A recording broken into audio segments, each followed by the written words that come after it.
Here we have a Mosler safe. This safe was given to me by my son. He got it from a warehouse. And it sat in my garage for 2 years while I tried to practice safe cracking, which didn't work at all. I thought this would be a nice safe to have if it worked. If not, it serves as a nice anvil when I'm beating on stuff. But it's been getting in the way, so I'd rather have a safe.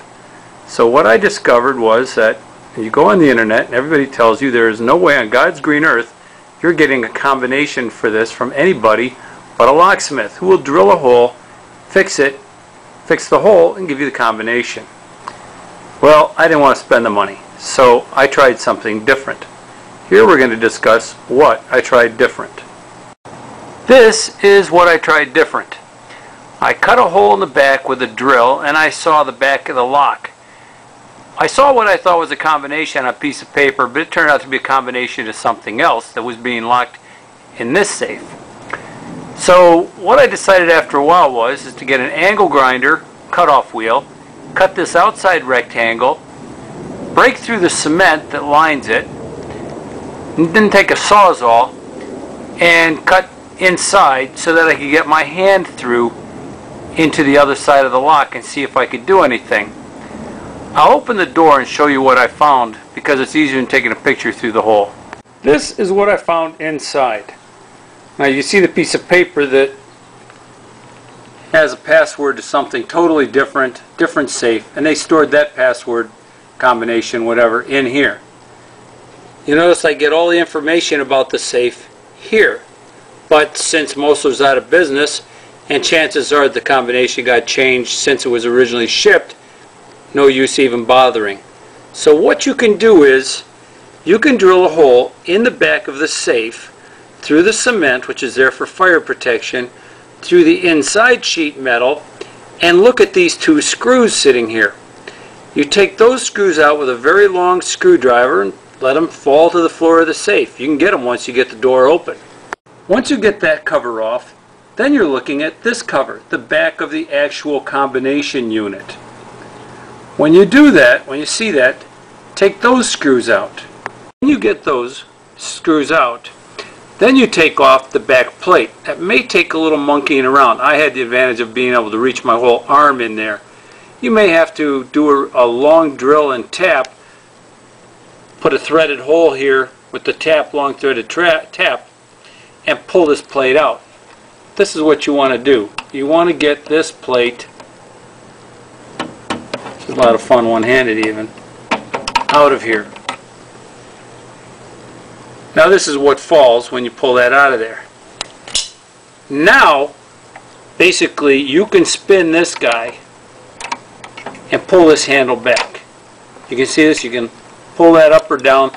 Somebody can turn the dial while you lift this in position because you've got nothing to stop you anymore. And you'll notice it pulls that in and out, which allows the handle to turn.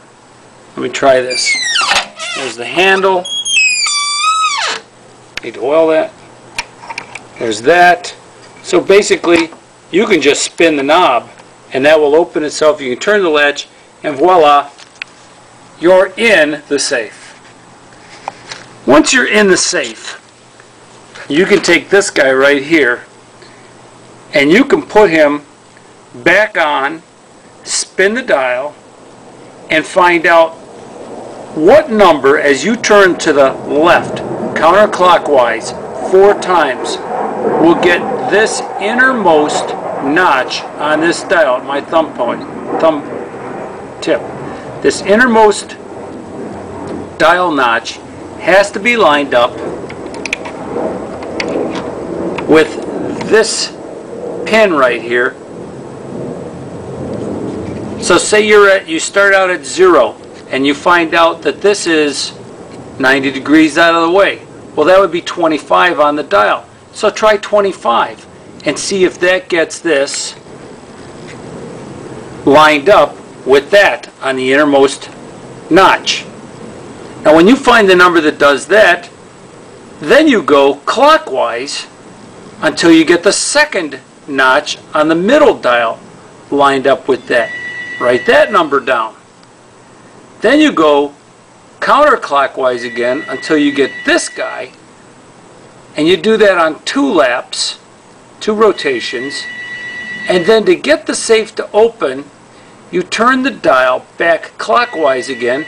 And this mechanism here will actually, this will drop in here, and this mechanism will come around, catch that, allow this to pull out, and allow you to open it.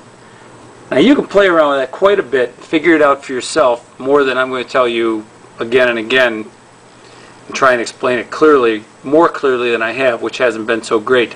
But let's face it, getting this off and getting it to a locksmith is a lot cheaper than hauling this safe to that same locksmith, if that's where you want to stop.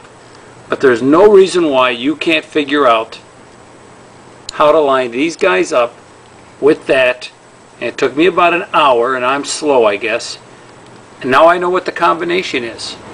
So there you go.